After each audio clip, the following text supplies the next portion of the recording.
Le gouvernement burkinabé a décidé de consacrer désormais chaque année un mois entier à la valorisation du patrimoine national.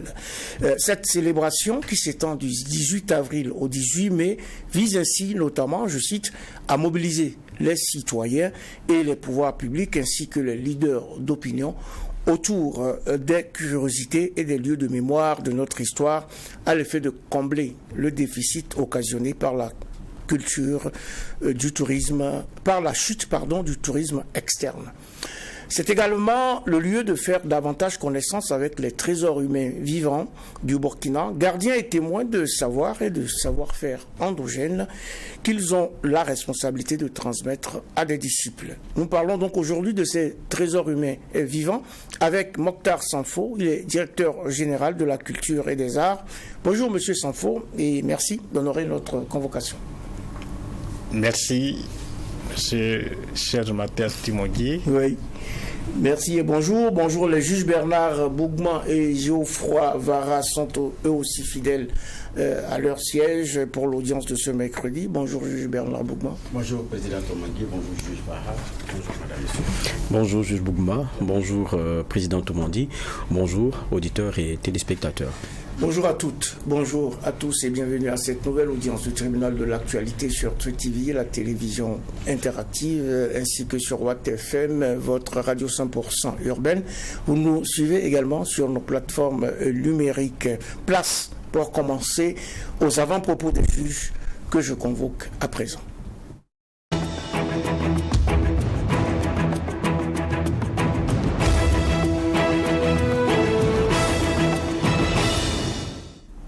Coup de cœur, cri de cœur, interpellation. Juge Bernard Bougman, vous avez choisi de nous parler aujourd'hui de...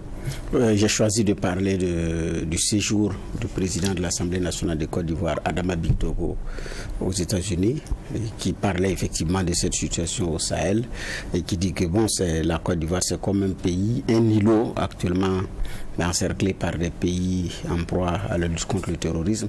Vous savez que la Côte d'Ivoire est voisine du Burkina et du Mali. Ce sont des pays visés, qui sont dans l'œil du cyclone. Il y a aussi le Niger qui n'est pas frontalier, mais qui partage les frontières avec le Burkina et le Mali. Donc la réalité, donc donc ça veut dire qu'il y a un prolongement. Voilà. Donc ça rappelle également la période où la Côte d'Ivoire était aussi entourée par des bérets, parce qu'il y avait Rawlings au Mali, Thomas Sankara, au Ghana, Thomas Sankara au Burkina, de l'autre côté du Mali. Donc la réalité aussi c'est ça. Donc c'est aujourd'hui, et il dit d'ailleurs des choses qui sont très intéressantes, c'est-à-dire ce n'est pas aussi de charger ces pays, c'est de les accompagner, faire comprendre aux dirigeants que le retour à l'ordre constitutionnel normal est quelque chose de bien, mais maintenant comme on s'y prépare, je pense que c'est beaucoup là l'enjeu. C'est vrai que par rapport au système de la lutte contre le terrorisme, on partage pas forcément la même façon de faire, la même vision des choses, mais il y a une réalité qui est là. Tous ces pays-là visent à la stabilité, visent naturellement à un retour à l'ordre constitutionnel normal, et ce qui peut faire effectivement que nous puissions nous développer dans la stabilité et dans la paix, mais aussi dans la sécurité. Donc, il dit que c'est beaucoup plus ça l'enjeu majeur, compte tenu aussi du fait que ces pays-là ont perdu une bonne partie de leur territoire. Pour le Burkina, d'ailleurs, ils partent de jusqu'à 70%. Il dit c'est pareil pour le Mali. Donc, j'ai dit c'est aussi des pays voisins qui, chaque matin, se réveillent et se disent comment est-ce qu'on fait pour aider ces pays, parce que ça risque également d'atterrir chez nous. Surtout qu'il y a eu déjà des incursions en Côte d'Ivoire. Les pays côtiers que sont le Togo et le Bénin, actuellement, sont durement éprouvés. Donc la réalité, elle est là implacable, qu'il y a un travail de synergie qui doit être fait. Vivement qu'au sommet, au niveau des sommets des chefs d'État, les uns et les autres comprennent les différents enjeux et puis qu'on puisse s'accompagner ensemble pour pouvoir relever ce défi sécuritaire qui nous incombe à nous tous. C'est ce que j'avais comme avant-propos. Un défi sécuritaire donc qui nous est commun. Juge Geoffroy Vara, la parole est à vous. Oui, merci Président. Moi, mon avant-propos va concerner ce qui se tient à Gawa. C'est la 15e édition de la journée de l'organisation de la sécurité routière en Afrique de l'Ouest, Ostrawa en abrégé.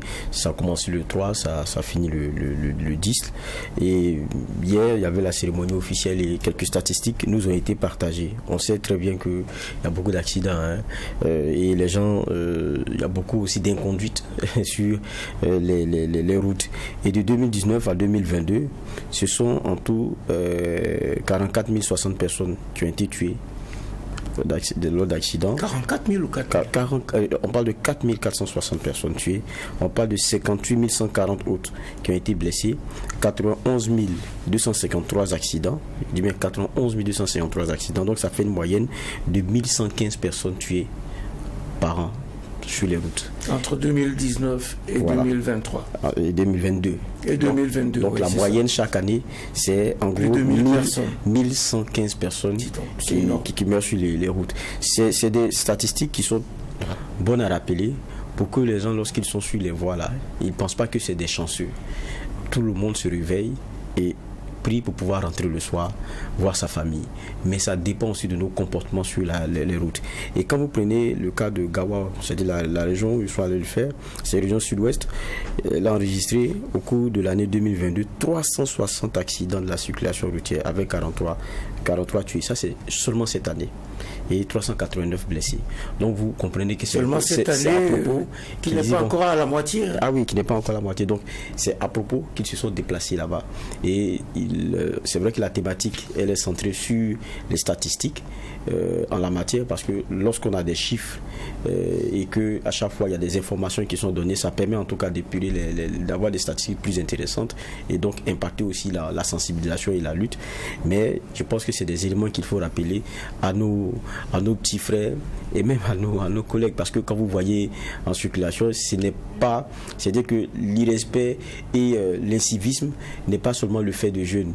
Quelquefois vous avez même une vieille dame qui a un enfant dans le dos et parce qu'elle est pressée, elle vous regarde et puis elle démarre. Le feu il est bien rouge, mais elle démarre.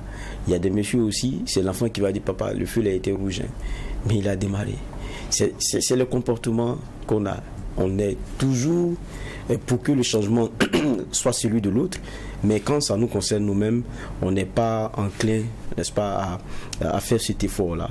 Donc c'est des chiffres qui doivent nous rappeler, pas moins de 1100 personnes chaque année restent sur nos routes. Et ça encore, c'est les statistiques qui sont données parce que ça c'est sûr. Pour les autres, il y a d'autres choses qu'on ne sait pas. Donc peut-être que ça pourrait être encore plus grave que ça. Donc chaque fois quand les gens roulent sur les routes là, il faudrait qu'ils se rappellent de ça. Il faut vraiment se rappeler de ça. La route tue. Il faut faire attention sur la route. C'est important. C'est pour notre propre bien. C'est la 3e audience du tribunal de l'actualité pour cette semaine. Une audience consacrée au trésor humain vivant avec Mokhtar Sanfo, directeur général de la culture et des arts. Il est titulaire d'un master professionnel en muséologie et administration de l'École nationale d'administration et de magistrature, ENAM. Il est spécialiste de la conservation du patrimoine et de la gestion de sites patrimoniaux. Mais Mokhtar Sanfo est également membre du réseau international des facilitateurs du Centre du patrimoine vivant. Directeur général de la culture, des arts, de la culture et des arts depuis le 14 septembre 2022, celui qui a dirigé le patrimoine culturel national entre 2020 et 2022 est l'un des acteurs clés de l'Association des professionnels des musées du Burkina Faso et du Conseil international des monuments et des sites. Notre invité est donc tout à vous, messieurs les juges, mais pour ouvrir le débat, voici pour commencer une petite mise en bouche avec notre fenêtre des généralités, Bernard Bougma. Oui, ok, merci. Donc, entendre la présentation du président. Donc, votre présentation, monsieur ici connaît un musée en conservation de patrimoine. Nous avons des masques, des objets de culte qui sont de l'autre côté, qui sont admirés dans les vitrines.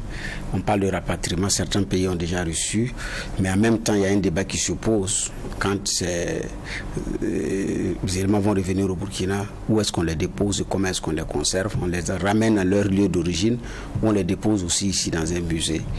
Et pour le cas du Burkina, quelle a été l'option choisie? Mokhtar Sanfo. D'accord, merci bien, Monsieur le Président. Merci à Monsieur les juges. Merci. Et mon bonjour également à tous ceux qui nous suivent. Je vais avant tout remercier ma hiérarchie qui m'a permis d'être là et vous remercier aussi pour l'opportunité que vous donnez au ministère en charge de la culture. Par rapport donc à votre question relative à la restitution, je note que c'est une actualité brûlante qui met plusieurs pays en mouvement, dont le Burkina Faso. Et tout est parti de la déclaration du président Macron en 2017 qui a mené les pays à dépoussiérer donc des dossiers qui étaient restés pendant longtemps donc dans les tiroirs. Alors pour ce qui nous concerne,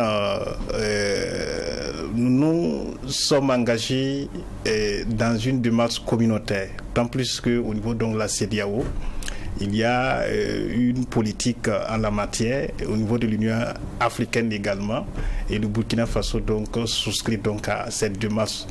Et bien que à l'interne, nous travaillons donc pour le renforcement de la réglementation, parce que c'est aussi une question de réglementation, question juridique, mais également une question éminemment politique. Elle est beaucoup plus politique que technique. Voilà, donc c'est en fonction des options politiques donc du moment que les techniciens seront donc engagés donc à accompagner donc cela. Voilà.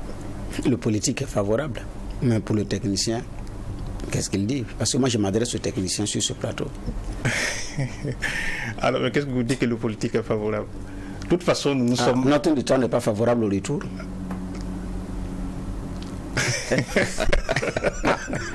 Parce que c'est la première fois que j'entends qu'il me dit que le politique est favorable. Non, je ne dis pas que le politique n'est pas favorable.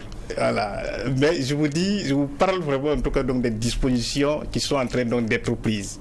Mais en fonction donc de chaque étape donc de la démarche, il y a aussi donc des actions, il y a une impulsion aussi donc qui est attendue donc au niveau politique, pour faciliter aussi donc les choses. Quand vous regardez les pays où le retour donc a été possible, vous vous rendrez compte que c'est le chef de l'État donc qui se met donc en ligne de mire, en tête, pour vraiment en tout cas impulser donc les actions et de sorte à ce que donc les techniciens donc puissent faire donc le travail technique.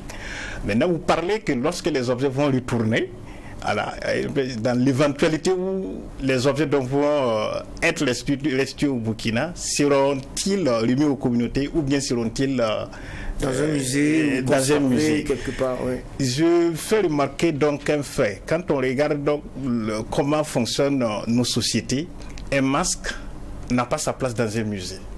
Un masque n'a d'importance que au sein donc des communautés, puisque ce sont des objets rituels. Oui, donc le masque de l'autre côté, est-ce que c'est le masque donc qu'on connaît donc dans la société, dans les rituels? Ce n'est plus donc le même masque. Et vous voyez donc des objets donc qui sont partis plus d'un siècle après.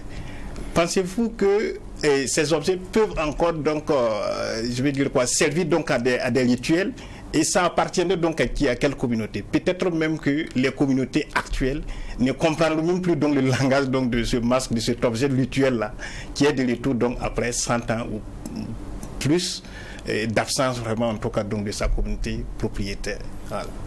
Donc si on vous écoute, ils sont bien là où ils sont et c'est mieux qu'ils restent là-bas. Je n'ai pas dit ça non plus. De toute façon, ils sont bien là où ils sont, parce que d'autant plus que dans la question de la restitution, il faut faire très attention, parce que c'est pas tout ce qui se trouve à l'étranger qu'il faut réclamer forcément, parce que ce sont les biens mal acquis, c'est-à-dire les biens qui ont été pillés. Ouais, il faut apporter donc la preuve que ces biens vous ont été pillés. Et là, vraiment, en tout cas, c'est une question donc de dignité donc qui se pose. Et la restitution, ce serait vraiment en tout cas réparer donc un tort qui a été donc causé donc à un peuple à un certain moment de son histoire. Un peu, voilà. Alors, sur cette question, en tout cas, les avis restent partagés. Geoffroy Vara. C'est des généralités. J'aurais deux questions. Des généralités. Une, on va dire, dans la ligne le sillage, de ce qui a commencé tout à l'heure. On a entendu justement sur la question de la restitution d'œuvres là, beaucoup de commentaires, surtout d'experts européens qui mettaient en avant le fait que bon, si on les ramenait, c'est pas sûr qu'il y ait des expertises ici pour pouvoir les garder en l'état, et que eux sont plus à même pour faire cela, vu les technologies, vu. Vous êtes spécialiste de la matière, quelquefois ça revient. Est-ce que on est outillé? Dire qu'on n'est pas outillé, ça c'est un argument fallacieux. Les objets étaient gardés comment avant que ça ne parte là-bas? C'est ça. Voilà. Donc par nos communautés, c'était gardé comment? Ouais. Et du point de vue aussi technique, vous vous rendez compte qu'on a fait pratiquement les mêmes écoles. Hein. Et souvent, on se retrouve donc avec des techniciens français dans les chantiers de collection, dans les réserves. Mais en réalité, il n'y a pas de différence. Ouais. Moi, peut-être dès samedi, donc je serai, Inch'Allah, donc à Porto Novo. Mais c'est pour enseigner donc, la conservation du patrimoine. Donc, en réalité, les connaissances en matière donc, de gestion, de gestion telles que vraiment, en tout cas, reconnues au niveau international, nous avons des techniciens aussi donc, qui ont ces connaissances-là. Alors, beaucoup sont, oui, la plupart, sinon même nous tous, nous sommes tous formés donc, à l'École nationale d'administration et de magistrature, mais après, il y a des spécialisations qui permettent à certains donc d'aller soit à l'école du patrimoine africain, soit à l'université d'Alexandrie, soit en Europe. C'est qu'il y a un collaborateur donc, qui revient donc, de la France, où il est resté donc, pendant 2 mois. Voilà. Aussi, ces objets donc, sont mis en valeur donc, par nos chercheurs. Ce sont les missions de recherche donc, de nos chercheurs qui permettent vraiment à ces musées donc, d'avoir de la documentation donc, sur nos propres objets. Voilà. Et je pense qu'il y a pas mal par an, il y a plusieurs professionnels burkinabés qui se rendent donc en France, rien que pour aider à la documentation des biens culturels africains. Voilà. Donc dire que nous n'avons pas l'expertise donc, pour nous en occuper, c'est un argument fallacieux qu'on ne peut pas vraiment en tout cas faire valoir. D'accord. Mais l'autre élément aussi, c'est que, bon, quand on dit ça ne dérange pas que ce soit là-bas, est-ce que c'est pas un combat qu'on ne veut pas mener? Parce que, bon, on ne va pas prendre nos arrière-petits-enfants là et puis aller leur montrer dans les vitrines ce que nous étions et ce que nous avons fait. Et dans des vitrines européennes, leur place, c'est ici. Maintenant, on peut polémiquer sur le retour dans son contexte d'antan qui a beaucoup changé, ou tout comme les gens payent pour aller regarder, que cela aussi serve ici d'une certaine façon, et qu'on puisse enseigner avec voilà, et toucher du doigt la chose. Ça oui, aussi, mais je pense que c'est tout le sens de l'action du gouvernement qui a consacré 1 mois pour le patrimoine burkinabé, célébrer le patrimoine burkinabé. Alors, comment faire pour que les Burkinabés découvrent donc leur histoire? Comment faire pour que les Burkinabés mettent leur culture donc en pratique? Comment faire en sorte pour que les Burkinabés s'y réapproprient vraiment en tout cas donc leurs valeurs culturelles, en allant donc aussi les sites patrimoniaux, en visitant donc les musées? Parce que ça commence par là aussi. Tant qu'il n'y a pas eu une dynamique nationale et en faveur donc, je veux dire quoi, de la protection, mais également de la valorisation donc, du patrimoine, ce combat qu'on est en train donc, de mener sur la restitution est un faux combat tout simplement. Voilà. D'accord. J'ai dit avec 2 questions. L'autre elle est plus générale. Hein. C'est vrai on va parler de façon claire du secteur de la culture. Je me rappelle qu'en 2019, c'était en décembre, c'était le ministre d'alors, c'était Sango. C'était à Tenkodogo, c'était un atelier parce qu'il voulait parler de politique publique dans le secteur de la culture. Il a dit des choses, ça pouvait sembler une caricature, mais il dit en tout cas la culture c'est le parent pauvre. Il dit même le PNDS, en son temps, c'est Plan national de développement économique et social, a même oublié ce point-là dans son écriture, et que son ministère mobilise en gros 0,53% du budget.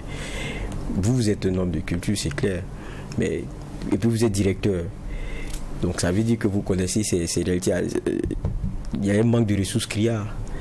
Est-ce que c'est, je ne dis pas priorité, mais est-ce qu'on pense un peu à vous? Bien évidemment. En fait, le problème n'est pas forcément financier. C'est aussi donc un problème technique. D'accord. Voilà, c'est aussi un problème technique. Parce que quand vous regardez actuellement, on parle donc du PNDS. Le PNDS prend en compte la culture. On parle donc du développement des industries culturelles et créatives. Ce volet est pris en compte dans le PNDS. Ce volet est pris en compte dans le plan d'action de la transition.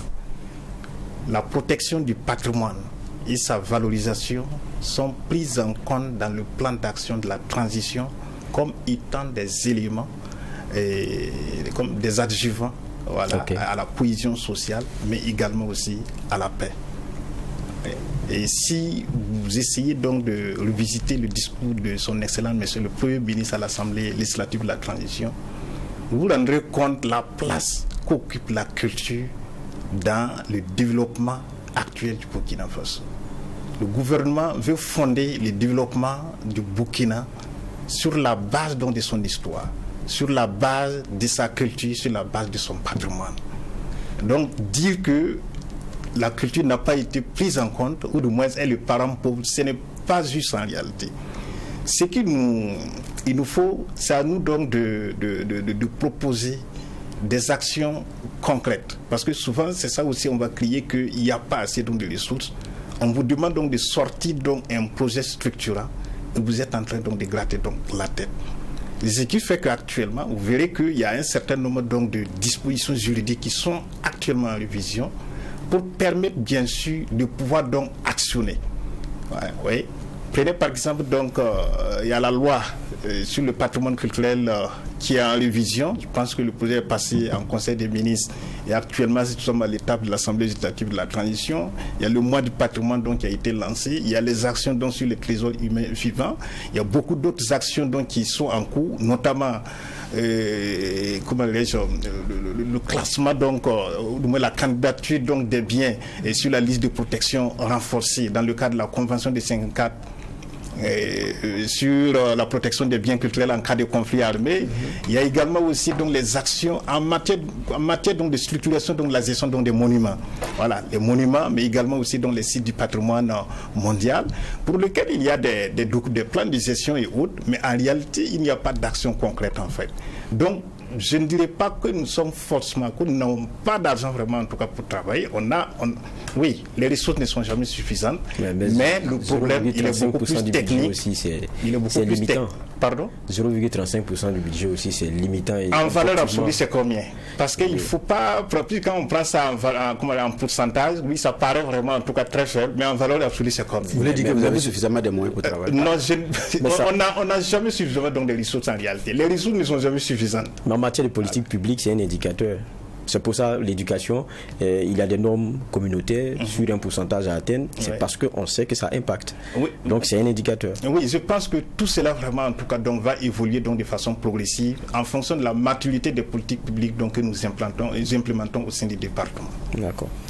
Voilà sur ce point, un point qui éclaire l'opinion, qui éclaire nos auditeurs et nos téléspectateurs. Il va falloir donc travailler dur, travailler fort pour avoir des projets structurants afin que la culture soit également l'un des moteurs de notre développement. C'est la deuxième audience du tribunal de l'actualité pour cette semaine.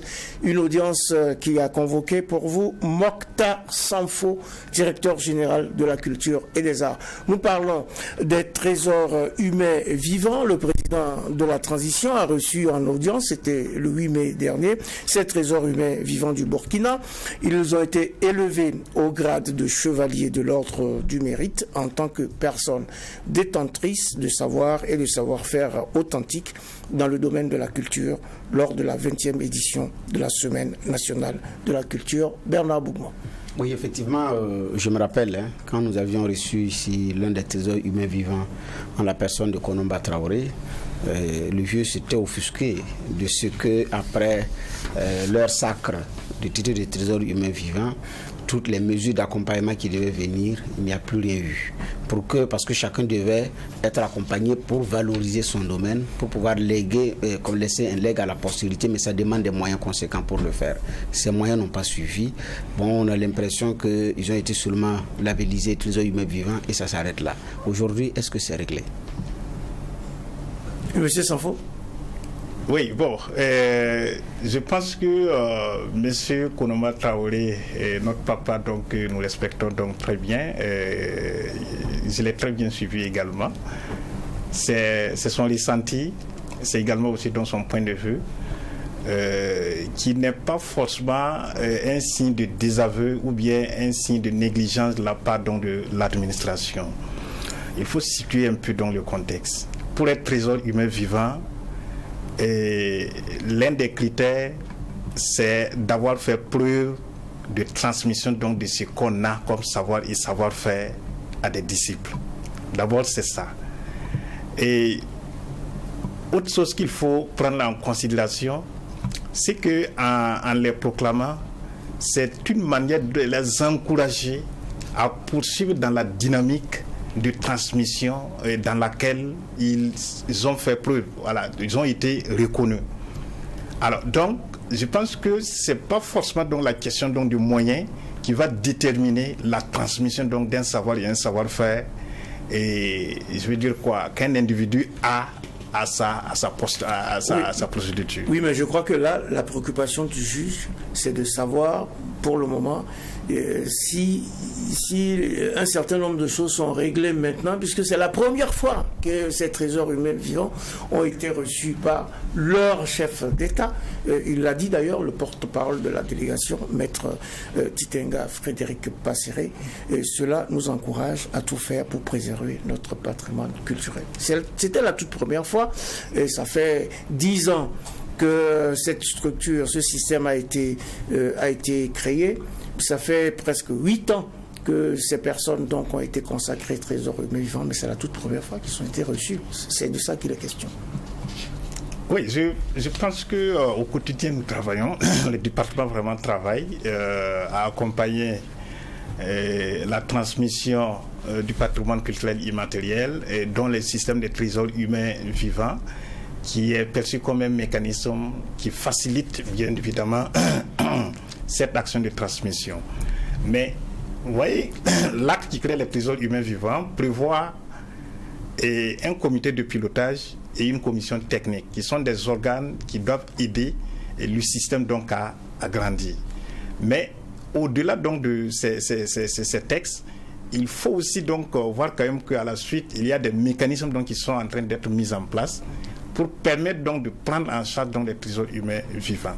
Parce que quoi qu'on dise, si le mécanisme d'accompagnement n'est pas clairement défini, il va de soi qu'à l'épreuve de la mise en œuvre donc, du système, on est vraiment en tout cas donc quelques difficultés qui peuvent apparaître donc comme si l'État s'est désengagé ou bien vraiment en tout cas il n'apporte pas, il ne fait pas assez. Voilà, je pense que c'est ça et nous sommes, je vous ai parlé donc des dispositions juridiques donc qui sont en révision parce que quoi qu'on dise, il y a pas mal de choses donc qu'il faut corriger. Effectivement, les textes disent il peut bénéficier donc d'un accompagnement donc de l'État, mais sans pour autant que le mécanisme donc qui doit permettre donc de les accompagner de façon conséquente puisse vraiment en tout cas être mis en place. Donc ce qui fait que c'est de façon progressive que tous ces mécanismes vraiment en tout cas se mettront donc en place avec bien évidemment aussi les réajustements donc qui sont en cours. Oui, Bernard Bougman qui avait posé la question. Oui, en fait moi je suis dans un domaine bien donné qui répond aux critères pour être élu trésor humain vivant. Donc j'ai fait mes preuves sans forcément attendre quelque chose de l'État. Un matin, un commis de l'État débarque et dit vous avez fait des choses suffisantes, vous êtes labellisé trésor humain vivant. Mais pour que votre œuvre soit vulgarisée, pour que ça ne s'arrête pas à cette échelle locale ou à votre cercle d'influence seulement, nous allons vous donner des mesures d'accompagnement pour que l'impact puisse encore être grand. Et ça ne vient pas. C'est de ça que je parle. Konomba a dit, ils nous ont promis de nous accompagner pour mieux faire si vous voulez, pour que nous puissions travailler davantage pour atteindre plus de pour transmettre les savoirs. Parce que pour le moment, nous sommes des dépositaires, il y en a qui viennent nous solliciter, mais après, il y a une transmission aussi à faire et l'État s'est engagé à nous accompagner. Moi, ma question, c'est l'accompagnement pour la vulgarisation, parce qu'il y en a qui sont dans les rituels, il y en a qui sont dans les soins, il y en a qui sont dans les arts. En fait, c'est de ça que je parle. C'est de cet accompagnement promis par l'État que je parle. Sinon, ça ne veut pas dire qu'ils n'ont pas eu d'impact. S'ils ont été retenus comme trésors humains vivants, c'est que quand même, c'est des gens qui ont eu des œuvres qu'ils méritent, au-delà même des frontières du Burkina aussi. Certains ont fait leurs preuves hors des frontières du Burkina. C'est de ça que je parle en fait. Ok. Oui, ça n'a jamais été donc les choses ne se sont jamais passées donc comme vous le dites en fait. Ce n'est pas moi qui dis, c'est un trésor humain vivant qui a dit ici qu'ils n'ont plus rien, on les rend plus visibles, ce qui a été promis n'est pas venu. Donc je me suis fait porte-voix. Maintenant bon, si ça ne s'est pas passé comme ça, on passe à autre chose. Oui, vous me permettrez vraiment en tout cas donc de situer clairement dans le contexte les choses. Oui, pour être trésor humain vivant, il faut faire d'abord acte de candidature. Vous remarquerez qu'en 2015, le comité de pilotage a reçu 348 candidatures. Et c'est l'instruction donc des dossiers de ces candidats-là qui a permis donc de retenir 17. Mais comme je l'ai dit, et l'un des critères, et pas vraiment donc les moindres, c'est déjà donc apporter la preuve que ce que vous avez là, vous transmettez vraiment en tout cas à la progéniture. Et je pense que c'est ça. À la suite donc, à l'issue donc de la proclamation, oui, des droits d'accompagnement donc de l'État, oui, les textes vraiment en tout cas donc le prévoient. Mais comme je vous l'ai dit, on peut penser que ce n'est pas vraiment en tout cas suffisant. Mais sinon, depuis 2016, puisqu'ils ont été installés en 2016 à l'occasion des trésors du Faso, parce que les trésors du Faso, qui étaient quand même événementiels, tournant donc sur l'ensemble donc des trésors donc du Burkina, ils ont été installés donc en 2016. Et depuis... C'est à cette occasion-là qu'on les a vus avec le président de la transition. Non, c'était là c'était la proclamation, la nuit du 23 décembre 2015, qu'ils ont pris cette photo de famille avec le président de la transition. Donc en 2016, c'était vraiment en tout cas l'installation donc des trésors humains vivants. Et après l'installation, ils ont été même formés à comment vraiment en tout cas donc transmettre donc ce qu'ils savent et ce qu'ils connaissent. Ça, c'est l'État vraiment en tout cas qui organise donc cela.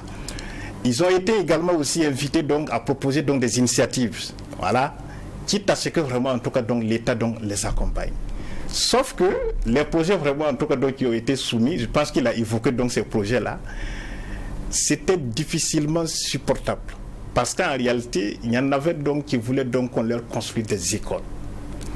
Et c'est pas simple en réalité, parce que quand l'État s'engage donc à accompagner donc un citoyen à construire donc une école pour la transmission de son savoir, comment fonctionnera donc cette école-là? C'est-à-dire que de façon pratique, je dirais que ce sont vraiment en tout cas donc des besoins qui sont vraiment difficilement je vais dire quoi? On peut inscrire difficilement dans le projet. Dans le projet donc de la transmission. Parce que le trésor humain, lorsqu'il a été proclamé, il l'est donc pour tous les citoyens. On n'a pas besoin donc qu'il reste donc à un seul endroit pour vraiment en tout cas enseigner.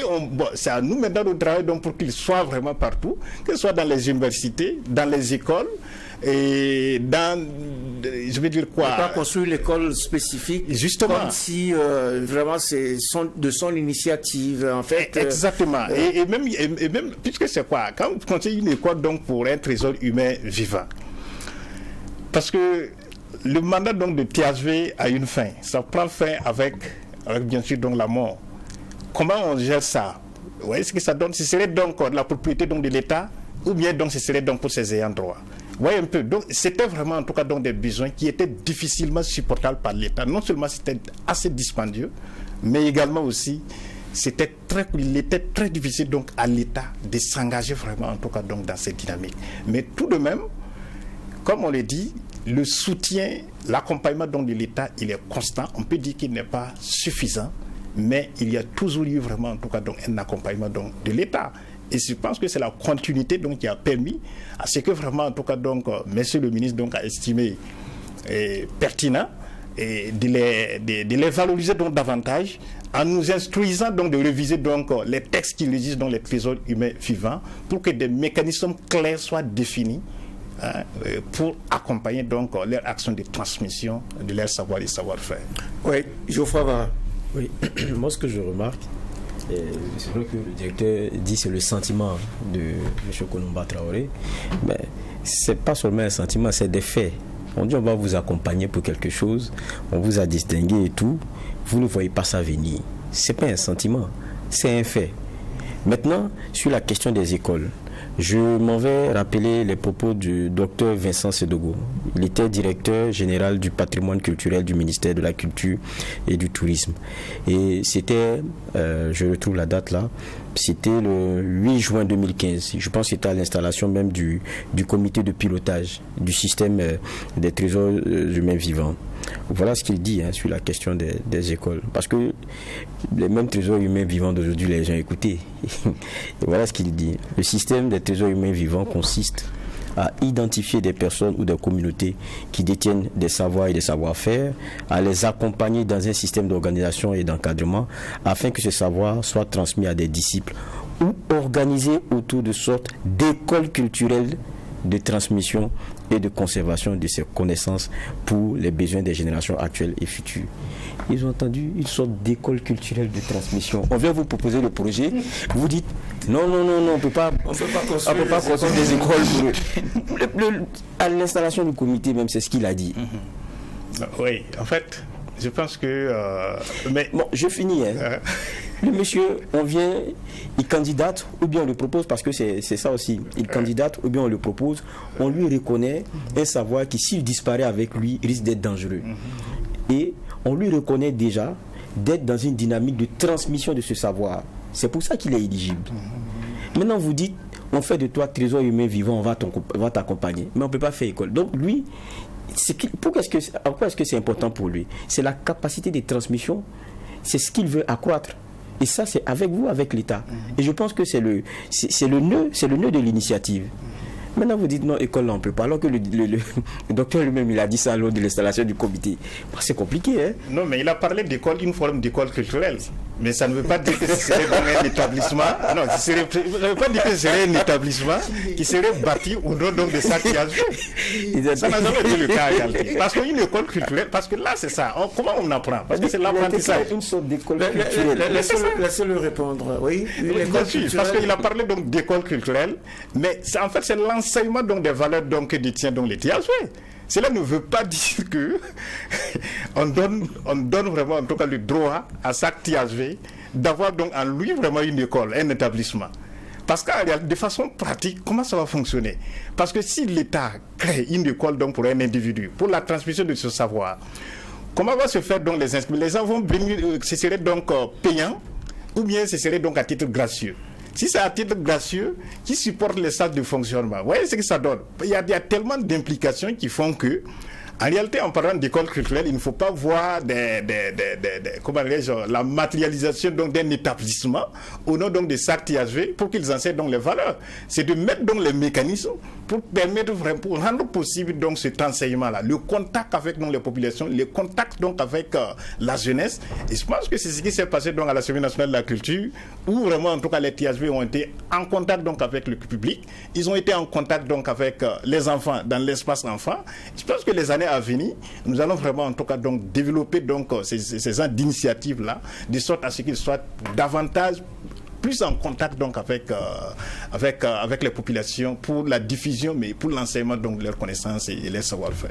Donc l'école culturelle, c'est l'école du soir, de Sambel Ousmane. Oui, c'est vrai. Bougma. Ils ont été en communion avec les enfants. La question, c'est quand les enfants ont quitté Bobo Dioulasso, qu'est-ce que, par exemple, ils ont retenu concrètement de l'œuvre d'un trésor que cet enfant peut également aller partager avec quelqu'un. Il a pris une photo, il a écouté, c'est très bien, ça s'arrête là. Ouais. Comment est-ce que le trésor humain vivant dans cet espace de la SNC inculque matériellement un savoir-faire musical ou rituel? Quand vous me parlez, vous dites que, pour revenir à cette affaire d'école culturelle, vous dites que ce n'est pas forcément matériel. C'est comme quand on parle d'école professionnelle, on parle d'école scientifique. C'est décliné en plusieurs options. Ici, on parle d'école culturelle. Maintenant, si vous dites qu'on ne peut pas matérialiser, je pense que notre administration a quand même des hommes et des femmes suffisamment outillés qui peuvent réfléchir pour dire, même s'il faut accompagner pour la construction de centres formels de formation, voilà comment est-ce que ça va fonctionner. Et comme c'est son œuvre qu'on veut perpétuer, qu'on lui permette également, sur les questions des droits d'auteur, de voir qu'est-ce qui peut lui revenir en termes de pourcentage et qu'est-ce qui peut revenir à l'État, parce que c'est pour pérenniser quelque chose. À défaut, naturellement, il disparaît dans la tombe avec, et puis c'est fini. On a dit qu'en Afrique, quand un BA meurt, c'est une bibliothèque qui se consume. Donc on préfère dire qu'on ne va pas matérialiser son école, et ce qu'il a déjà fait en termes d'impact, c'est suffisant. On ne pourra pas le faire à grande échelle, mais bon, le jour de son décès, bon, on va chanter ses éloges, et puis il part avec, et puis ça s'arrête là. Moi, ce qui m'intéresse, c'est comment est-ce que, effectivement, ces messieurs que certains ont découvert à la télévision, parce que certains ne sont pas Ouagadougou. On a découvert des gens à la télévision qui ont un savoir et puis bon, qui vous intéresse, mais comment vous faites, vous démarrez vous-même à aller le chercher quelque part. Donc c'est comment est-ce qu'on tire profit de ce trésor-là. Mais bon, comme on dit que l'école culturelle, c'est pas forcément matériel, bon, j'attends de voir comment est-ce qu'on opérationnalise cela pour comprendre. C'était juste un commentaire, c'est pas une question. Alors, rappelons quand même à nos auditeurs qui nous suivent sur Watt FM que nous recevons aujourd'hui Mokhtar Sanfo, directeur général de la culture et des arts. Nous parlons des trésors humains vivants. Nous sommes bien avancés sur le débat et je vois que Geoffroy Sarah veut enfoncer le clou. Non, ce chapitre-là, je pense que le clou, il est déjà bien enfoncé. Dans tous les cas, moi je pense qu'ils font quelque chose d'intéressant. On leur reconnaît des valeurs qu'on ne veut pas perdre. Maintenant, c'est des gens qui ont fait déjà le choix de la transmission. S'ils ont besoin d'accompagnement en infrastructure pour être plus à l'aise pour le faire, je pense que ça, c'est des éléments sur lesquels vous pouvez réfléchir et sur lesquels vous pouvez travailler ensemble. Je crois que la dynamique de départ, ce qui a été vendu, j'ai rappelé les propos ici, même si moi j'étais trésor humain vivant, j'allais pas te vous demander, on fait comment? J'ai bien l'envie d'avoir un espace où je peux transmettre aisément mon savoir. Mais ce qui est bien, c'est que les savoirs sont pluriels. Et c'est là ma question. On a dit qu'on candidate, ou bien on est proposé pour être trésor humain vivant, ça peut concerner une personne, une communauté même. Dites-nous, comme il y a un comité, il y a plusieurs candidatures, comment les discussions se mènent pour dire, bon, écoutez, ça, c'est unique, ça peut être trésor humain vivant. Monsieur Sanfo. D'accord, merci bien, monsieur le juge. Et en fait, la charge des trésors humains vivants est intimement liée au patrimoine culturel immatériel, parce que c'est un mécanisme de transmission du patrimoine culturel immatériel. Donc, comment reconnaît-on un patrimoine culturel immatériel? Il y a 3 éléments qu'il faut prendre donc de façon cumulative.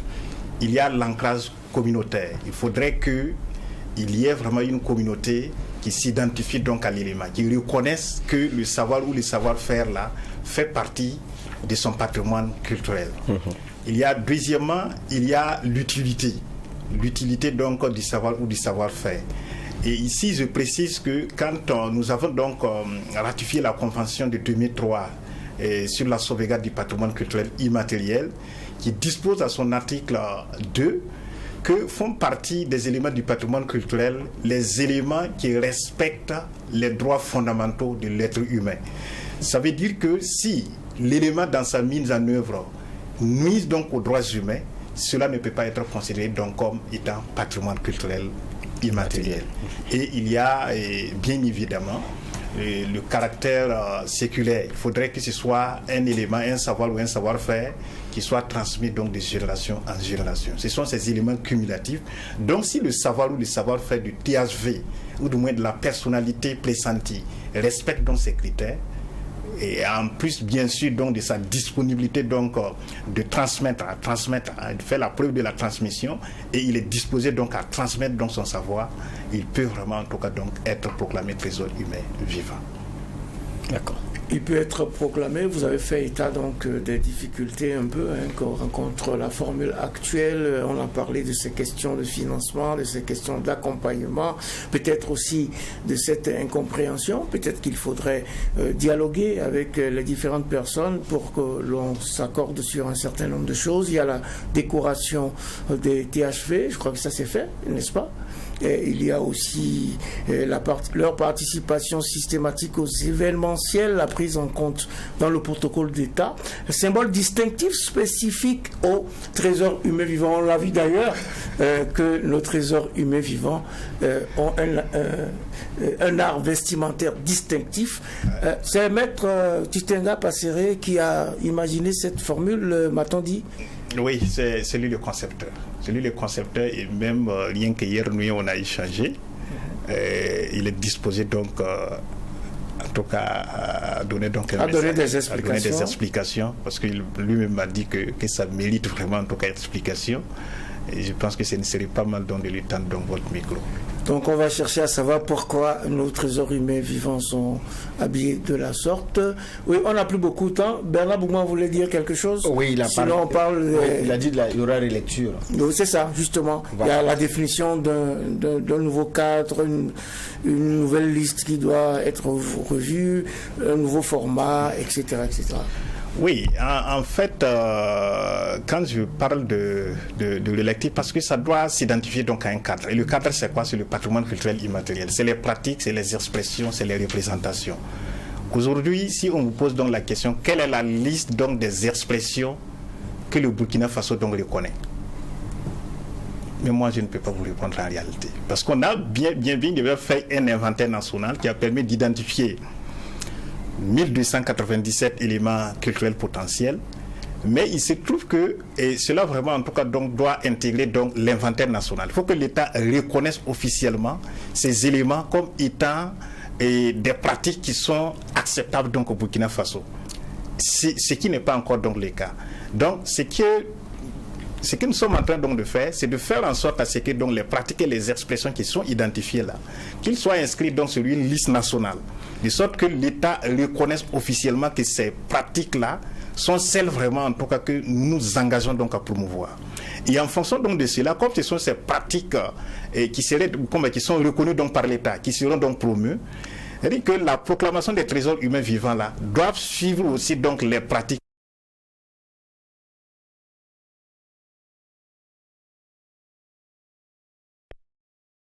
mises aux droits humains, ou du moins qui ne sont pas vraiment en tout cas donc reconnus donc par l'État. Du reste, au niveau international, vous allez voir que si vous avez besoin donc d'inscrire un élément sur la liste, sur les listes donc de l'UNESCO dans le cadre de la 2003, on vous demande donc la preuve que l'élément fait partie d'un inventaire national. Il faut une reconnaissance nationale d'abord, ce qui n'est pas le cas chez nous.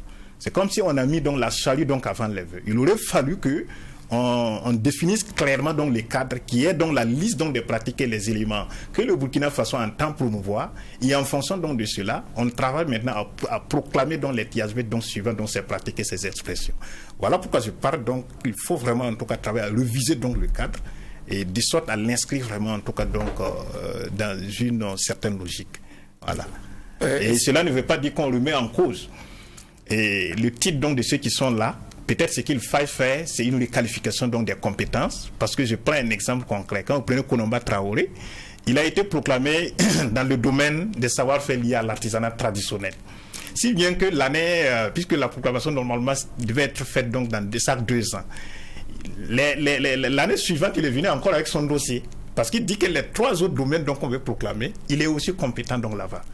Bon, on a dû négocier donc avec lui pour qu'il retire son dossier, mais il n'est pas convaincu parce qu'effectivement, il a des connaissances, par exemple, et des pratiques liées à la nature et à l'univers, qui lui, quand même, prédispose vraiment, en tout cas, à être proclamé donc, dans ce domaine. Mais c'est parce que le cadre n'était pas clairement défini et qui fait que, bon, on le proclame donc dans un domaine qui n'aurait pas été vraiment, en tout cas, dans le bon, en fait.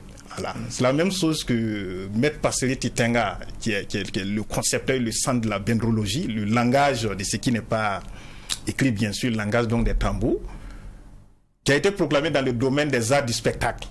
Vous voyez ce que ça donne? Il aurait fallu qu'il le soit en tradition et expression orale. Ça aurait été vraiment, en tout cas, beaucoup plus cohérent, en fait. Vous voyez un peu. Donc, c'est ce travail technique-là que nous sommes en train donc de faire, et ce qui vraiment, en tout cas, va nécessiter une révision donc des textes qui régissent donc les systèmes actuellement. Une révision des textes, dit Monsieur Sanfo Mokhtar, directeur général de la culture et des arts. Nous parlons bien entendu des trésors humains vivants.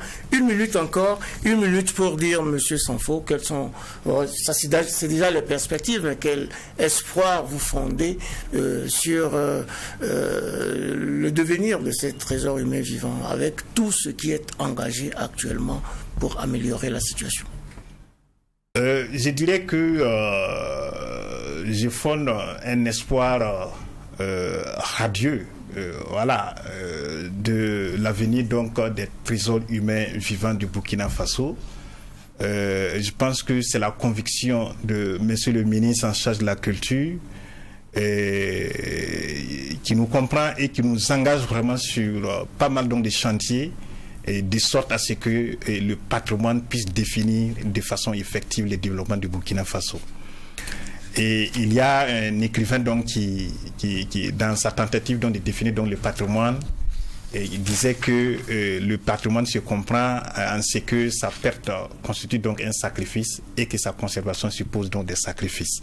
Je pense que c'est ce sacrifice-là que le gouvernement de la transition est en train de consentir pour ne pas avoir donc à vivre le sacrifice lié à la perte du patrimoine culturel burkinabé.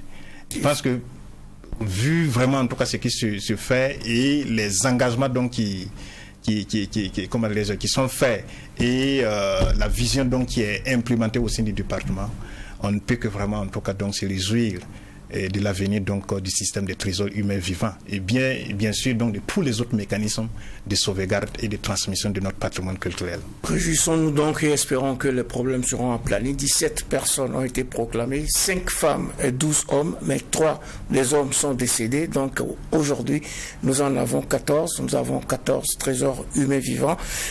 Donc Onomba Traoré, dont on a parlé, Titenga Frédéric Passéré, Bomave Konaté, Léontine Ado Congo et bien d'autres qu'on ne cite pas ici.